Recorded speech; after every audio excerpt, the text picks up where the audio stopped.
So good morning guys. और 17 अप्रैल के current affairs की वीडियो में हमारा पहला प्रश्न है, हाल ही में किसे 13वां इंटरनेशनल अरब फिक्शन अवार्ड 2020 से सम्मानित किया गया? तो सही उत्तर होगा ऑप्शन ए, अब्देलवहाब अस्साउई।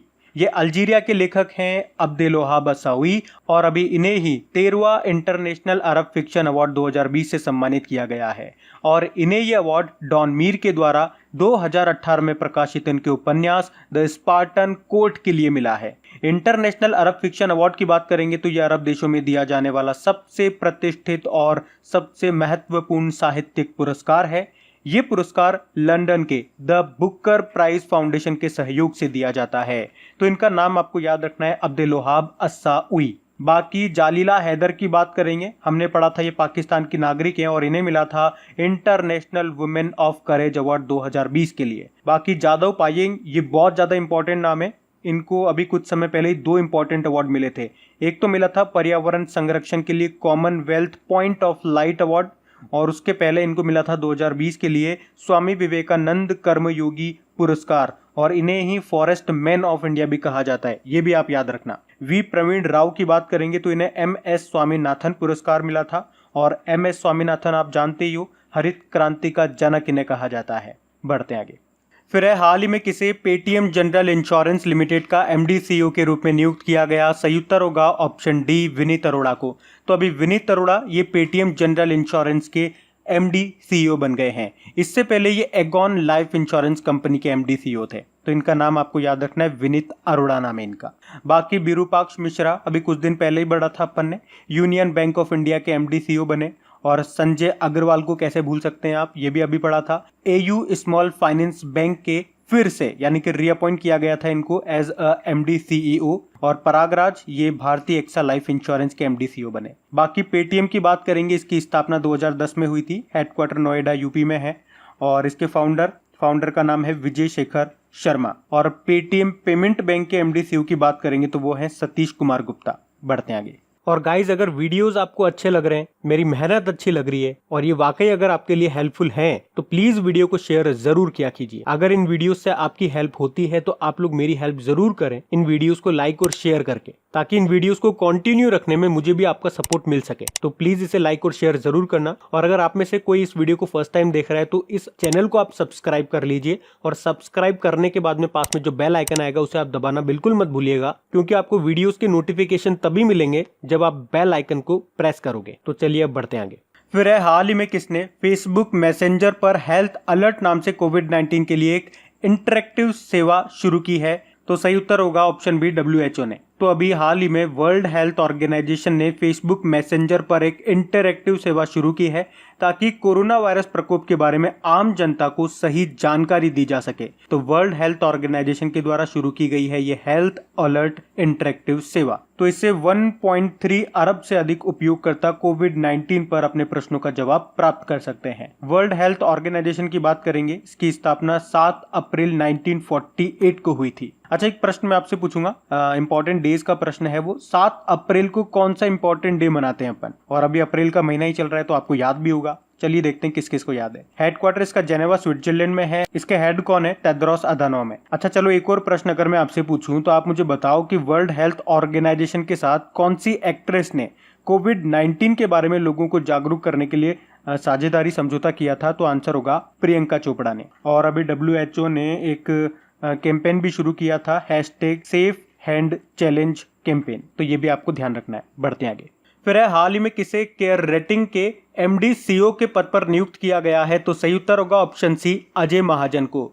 तो अभी अजय महाजन को credit rating agency care rating के MD CEO के पद पर नियुक्त किया गया है। तो इनका नाम आपको याद रखना है। बाकी यहाँ पे आपको थोड़ा सा कंफ्यूज करने के लिए यहाँ पे मैंने मिलते जुलते नाम लिखे हैं ताकि आपको एक साथ याद करने में आसानी हो। जैसे कि अजय कुमार की बात करेंगे तो युगांडा में भारतीय राजदूत बने थे, एम्बेसडर बने थे। अजय भूषण पांडे आप जानते ही हो, हमारे वित्त सचिव बने थे, फाइनेंस सेक्रेटरी। और अजय कुमार ये हमारे रक्षा सचिव है। अच्छा, इसी तरह से एक और नाम और है, अजय कुमार भल्ला, ये हमारे गृह सचिव हैं, होम सेक्रेटरी। तो स्टूडेंट्स को इन दोनों नाम में थोड़ा सा कंफ्यूजन होता है, तो आप ध्यान रखना, इसीलिए मैंने साथ साथ बताए हैं।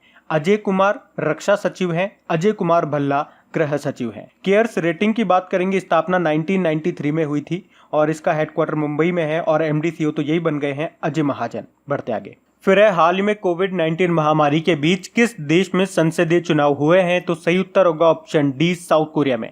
तो अभी साउथ कोरिया ने कोविड-19 महामारी के बीच देश के संसदीय चुनाव को आयोजित किया और इस तरह से कोविड-19 महामारी के बीच नेशनल इलेक्शन यानी कि चुनाव कराने वाला पहला देश बन गया ये साउथ कोरिया। और इस चुनाव में रिकॉर्ड 62.6% वोट पड़े, जो पिछले 28 साल में सबसे ज्यादा है। और साउथ कोरिया के जो राष्ट्रपति हैं मून जे इन, इनकी जो डेमोक्रेटिक पार्टी है उसने इलेक्शन जीत भी लिया, तो अब दूसरी बार फिर से प्रेसिडेंट बनेंगे मून जे इन। बात साउथ कोरिया की है तो ये रहा मैप में साउथ कोरिया। कैपिटल इसकी सियोल है, करेंसी है साउथ कोरियन वॉन और प्रेसिडेंट है मून जे इन। अच्छा, ये जो आप मैप में देख रहे हो साउथ कोरिया और नॉर्थ कोरिया, मैंने कई बार आपको बताया इनके बीच की जो लाइन है यानी कि इनको डिवाइड करने वाली जो लाइन है उसको क्या कहते हैं? 38th पैरेलल कहते हैं। और इसी के साथ आपको याद रखना है, बहुत इंपॉर्टेंट है वो, 49th पैरेलल किसको कहा जाता है? तो यूएसए और कनाडा के बीच की जो बॉर्डर लाइन है उसको कहा जाता है 49th पैरेलल। इंडिया के रेस्पेक्ट में बात करेंगे तो दो लाइनें आप याद रखो, मतलब दो बॉर्डर आप याद रखो। एक तो जो हम पाकिस्तान के साथ बनाते हैं उस बॉर्डर को कहा जाता है रेड क्लिफ लाइन, और जो चाइना के साथ बनाते हैं उसको कहा जाता है मैकमोहन लाइन। और साउथ कोरिया से एक और नाम आपको ध्यान रखना है, किम जोंग यांग का, क्योंकि ये इंटरपोल के अध्यक्ष बने थे। और एक किम जोंग उन भी हैं जो कि नॉर्थ कोरिया के प्रेसिडेंट है, तानाशाह। अच्छा, साउथ कोरिया ने याद रखना दुनिया का पहला 5G मोबाइल नेटवर्क भी लॉन्च किया था और इस तरह से 5G नेटवर्क कवरेज वाला दुनिया का पहला देश बना था साउथ कोरिया। लेकिन अगर आपसे पूछा जाए कि 5G नेटवर्क कवरेज वाला दुनिया का पहला शहर कौन सा है, तो फिर आपका आंसर होगा चाइना का शंघाई। तो ये थोड़ा सा ध्यान रखना। बढ़ते हैं आगे। फिर है हाल ही में कोविड-19 के इलाज के लिए 5 लाख का अतिरिक्त बीमा कवर देने वाली पहली भारतीय जीवन बीमा कंपनी कौन सी बन गई है? सही उत्तर होगा ऑप्शन है टाटा AIA लाइफ इंश्योरेंस। तो कोरोना वायरस से निपटने के लिए टाटा AIA लाइफ इंश्योरेंस अपने ग्राहकों और एजेंटों को 5 लाख का अतिरिक्त बीमा कवर देगा और वो भी बिल्कुल फ्री। तो इस प्रकार की सेवाओं का विस्तार करने वाली ये भारत की पहली जीवन बीमा कंपनी बन गई है। क्या नाम है? टाटा AIA लाइफ इंश्योरेंस, ये नाम याद रखना। बाकी ICICI लोम्बार्ड आप जानते ही होंगे, इसने अभी फ्लिपकार्ट के साथ कोविड-19 को कवर करने के लिए विशेष बीमा पॉलिसी भी शुरू की थी। उसके अलावा इसने भारत पे के साथ मिलकर भी दुकानदारों के लिए बीमा सुविधा शुरू की थी, आपने पढ़ा होगा। भारतीय एक्सा जनरल इंश्योरेंस भी आपने पढ़ा होगा, इसने कुछ समय पहले ही एयरटेल पेमेंट के साथ मिलकर कोविड-19 बीमा पॉलिसी लॉन्च की थी और उससे पहले DBS बैंक के साथ मिलकर भी इसने एक समझौता किया था कोविड-19 को कवर करने के लिए एक बीमा पॉलिसी शुरू की थी इसने। बाकी बजाज अलायंस जनरल इंश्योरेंस की बात करेंगे तो इसने भी फोन पे के साथ मिलकर बीमा पॉलिसी, जिसका नाम क्या था, कोरोना केयर, उसको लॉन्च किया था। तो ये भी आपको पुरानी चीजें हैं, याद होनी चाहिए। बाकी टाटा AIA लाइफ इंश्योरेंस की बात करेंगे, इसकी स्थापना सन 2000 में हुई थी। मुंबई में हेडक्वार्टर है और ऋषि श्रीवास्तव इसके MD CEO हैं। बढ़ते आगे। फिर है हाल ही में किसने सामाजिक नवाचार यानी कि सोशल इनोवेशंस के लिए एडिसन पुरस्कार जीता है? तो सही उत्तर होगा ऑप्शन बी, टाटा पावर ने। तो ये पुरस्कार इसने अपने club energy #switch off to switch on अभियान के लिए जीता है। इसने 2007 में अपनी स्थापना के बाद से टोटल 29.8 मिलियन यूनिट से ज्यादा बिजली की बचत करने के साथ साथ देश भर के लगभग 533 प्रतिभागी स्कूलों को अपने साथ जोड़ा है। ये टाटा पावर देश की सबसे बड़ी एकीकृत यानी कि इंटीग्रेटेड पावर कंपनी है। एडिसन अवार्ड दिया जाता है दुनिया भर के बेस्ट इनोवेशंस और इनोवेटर्स को, उनको सम्मानित किया जाता है इस अवार्ड से। और ये जो अवार्ड है आप नाम से ही समझ गए होंगे, थॉमस अल्वा एडिसन के नाम पे शुरू किया गया था 1987 में, उनकी याद में शुरू किया गया था। थॉमस अल्वा एडिसन किस चीज की आविष्कारक हैं? ये किसका आविष्कार किया था? सबसे फेमस इलेक्ट्रिक बल्ब के नाम से आप इन्हें जानते होंगे। बाकी टाटा पावर की बात करेंगे, हेडक्वार्टर मुंबई में है और इसके CEO हैं प्रवीर सिन्हा। बढ़ते आगे। फिर है हाल ही में किसे क्रिक किंगडम का ब्रांड एम्बेसडर बनाया गया है? तो सही उत्तर होगा ऑप्शन सी, रोहित शर्मा को। अब ये क्रिक किंगडम क्या है? ये दुबई की एक क्रिकेट एकेडमी है और इसने अभी भारतीय वनडे टीम के उप कप्तान रोहित शर्मा को ब्रांड एम्बेसडर बनाया है।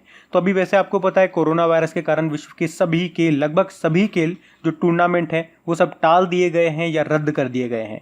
तो अब यह एकेडमी वायरस खत्म होने के बाद ऑनलाइन कोचिंग उपलब्ध कराएगी। और इसी के साथ मैं आपको बता दूं कि इस एकेडमी में मुंबई के माध्यम से तेज गेंदबाज धवल कुलकर्णी मेंटर हैं। रोहित शर्मा के बारे में एक पॉइंट आपको बता दूं, आप जानते भी होंगे ये वनडे में 2 दोहरे शतक लगाने वाले दुनिया के पहले बल्लेबाज भी हैं। बाकी जो आपको ऑप्शन दिख रहे हैं ये भी किसी न किसी चीज के अभी ब्रांड एम्बेसडर बने थे, जैसे कि ऋषभ पंत JSW स्टील के ब्रांड एम्बेसडर बने थे, शेफाली वर्मा पेप्सिको की ब्रांड एम्बेसडर बनी थी और शार्दुल ठाकुर ये टाटा पावर के ब्रांड एम्बेसडर बने थे। बाकी करीना कपूर भी अभी प्यूमा की बनी थी और तमन्ना भाटिया ये MPL की ब्रांड एम्बेसडर बनी थी और अमिताभ बच्चन अभी IDFC फर्स्ट बैंक के पहले ब्रांड एम्बेसडर बने थे। तो ये नाम भी ध्यान रखना। बढ़ते आगे।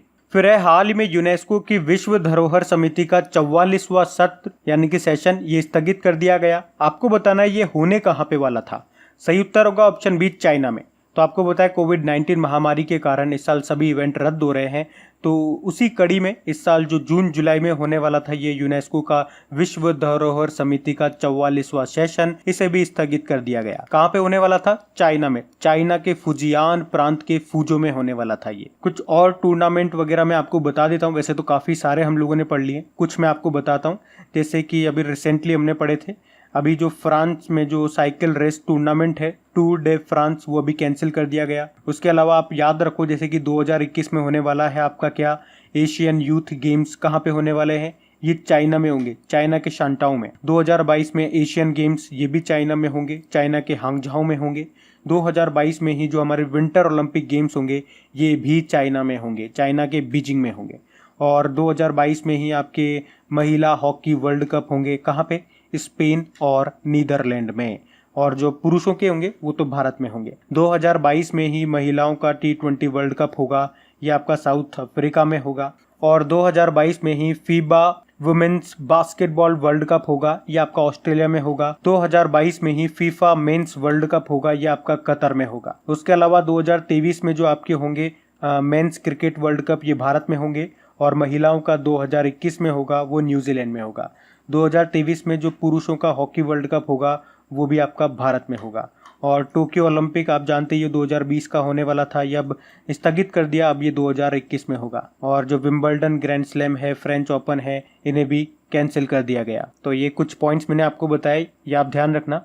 बाकी यूनेस्को की बात करेंगे तो United Nation Educational Scientific and Cultural Organization इसकी फुल फॉर्म होती है। इसके डायरेक्टर जनरल हैं ऑद्रे उजाले और इसका हेडक्वार्टर है फ्रांस पेरिस में। इसकी अगर स्थापना की बात करेंगे तो 1945 में इसका कॉन्स्टिट्यूशन साइन हुआ था, लेकिन ये अस्तित्व में आया था 1946 में। बढ़ते आगे। फिर है हाल ही में किस राज्य सरकार ने 8000 गाँव में डोर टू डोर स्क्रीनिंग करने की घोषणा की है? तो सही उत्तर होगा ऑप्शन है बिहार में। तो बिहार में कोरोना वायरस के संक्रमण को रोकने और मरीजों को खोजने के लिए बिहार सरकार पल्स पोलियो के तर्ज पर एक अभियान चला रही है। इसमें 8000 से ज्यादा गांव में डोर टू डोर स्क्रीनिंग की जाएगी और इस तरह से कोरोना से संक्रमित लोगों की पहचान की जाएगी। अच्छा, इसके अलावा एक और पॉइंट मैं आपको बता दूं, अभी बिहार सरकार ने लॉकडाउन के दौरान ग्रामीण इलाकों में रोजगार सृजन योजना को फिर से शुरू करने का निर्णय लिया है। बिहार की बात है तो ये रहा मैप में बिहार, कैपिटल इसकी पटना है, मुख्यमंत्री है नीतीश कुमार और गवर्नर है फागू चौहान। पटना हाईकोर्ट के चीफ जस्टिस कौन है? संजय करोल है। याद रखना भारत का एकमात्र डॉल्फिन वाइल्ड लाइफ सेंचुरी आपका बिहार में ही है, जिसका नाम है Vikramshila Gangetic dolphin wild life sanctuary. और अभी आपको याद होगा पटना में ही भारत का पहला डॉल्फिन रिसर्च सेंटर भी खुला है। इसके अलावा याद रखना बिहार के भागलपुर में खुलेगा राज्य का पहला कछुआ पुनर्वास केंद्र, टॉर्टॉइज रिहेबिलाइजेशन सेंटर बोलते हैं। अच्छा, एक बार एग्जाम में आपके प्रश्न पूछा गया था किस नदी को बिहार का शोक कहा जाता है? तो याद रखना कोसी नदी को। और एक और प्रश्न काफी बार एग्जाम में पूछा जाता है, मधुबनी पेंटिंग किस राज्य की है? तो ये बिहार की है। उसके अलावा एक नेशनल पार्क जो बिहार का है वो भी बहुत एग्जाम में आता है। जब भी एग्जामिनर को अगर नेशनल पार्क का क्वेश्चन देना होगा तो ये क्वेश्चन पूछे जाने के चांसेस बढ़ जाते हैं। वाल्मीकि नेशनल पार्क कहाँ पर है? तो बिहार में है। उसके अलावा एक राजगिरी वाइल्ड लाइफ सेंचुरी भी याद रखो और कैमूर वाइल्ड लाइफ सेंचुरी ये भी बिहार में ही है। बढ़ते हैं आगे। फिर है हाल ही में किस देश ने ये घोषणा की है कि वह WHO को प्रदान की जाने वाली धनराशि को रोक देगा, फंडिंग को रोक देगा?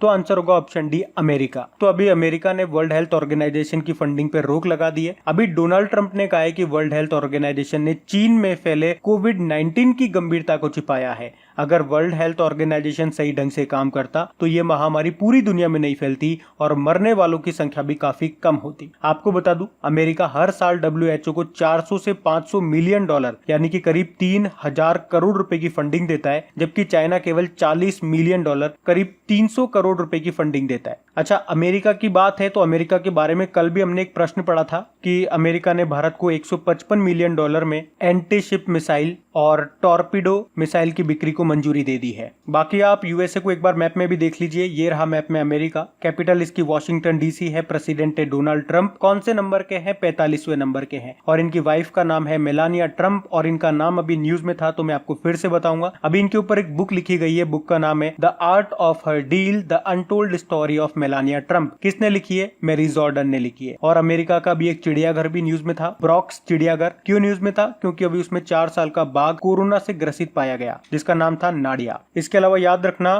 कि अमेरिका अभी चाइना को पीछे छोड़ करके भारत का सबसे बड़ा व्यापारिक देश भी बन गया था। और 2 नाम आपको और बताऊंगा, तरनजीत सिंह संधू का अमेरिका में भारतीय राजदूत एम्बेसडर बने हैं, और सीमा वर्मा का नाम क्योंकि अमेरिका की कोरोना वायरस टास्क फोर्स में इनको शामिल किया गया था। तो ये पॉइंट याद रखना। बढ़ते हैं आगे। फिर है, हाल ही में भारत सरकार ने 20 लाख खुदरा दुकानों की श्रृंखला किस नाम से शुरू करने की घोषणा की है? तो सही उत्तर होगा ऑप्शन बी, सुरक्षा स्टोर के नाम से। तो अभी भारत सरकार ने 20 लाख रिटेल स्टोर स्थापित करने की घोषणा की है और इनका नाम रखा है सुरक्षा स्टोर। तो लॉकडाउन के समय में सरकार के द्वारा जो नियम बनाए गए हैं उनका पालन करते हुए यहां से लोग उनकी जरूरत का सामान खरीद सकते हैं। जैसे कि आपके आसपास कोई स्टोर है तो उसे सैनिटाइज करके सुरक्षा स्टोर में बदला जाएगा और वहां कोरोना वायरस को फैलने से रोकने के लिए सोशल डिस्टेंसिंग और सैनिटाइजेशन का ध्यान रखा जाएगा। तो उन स्टोर्स का नाम ध्यान रखना है, सुरक्षा स्टोर। तो अब बात करेंगे कल के वीडियो में पूछे गए प्रश्न के उत्तर की। तो कल के वीडियो में आपसे पूछा गया था कि 2020 में एशियाई मुक्केबाजी की मेजबानी कौन सा देश करेगा? तो सही उत्तर था ऑप्शन ए, भारत करेगा। आप सभी ने प्रश्न का बिल्कुल सही उत्तर दिया है। और गाइज, अगर वीडियो को अभी तक आपने लाइक शेयर नहीं किया है, इसे लाइक शेयर करना भूल गए हैं तो प्लीज इसे लाइक शेयर जरूर कीजिएगा।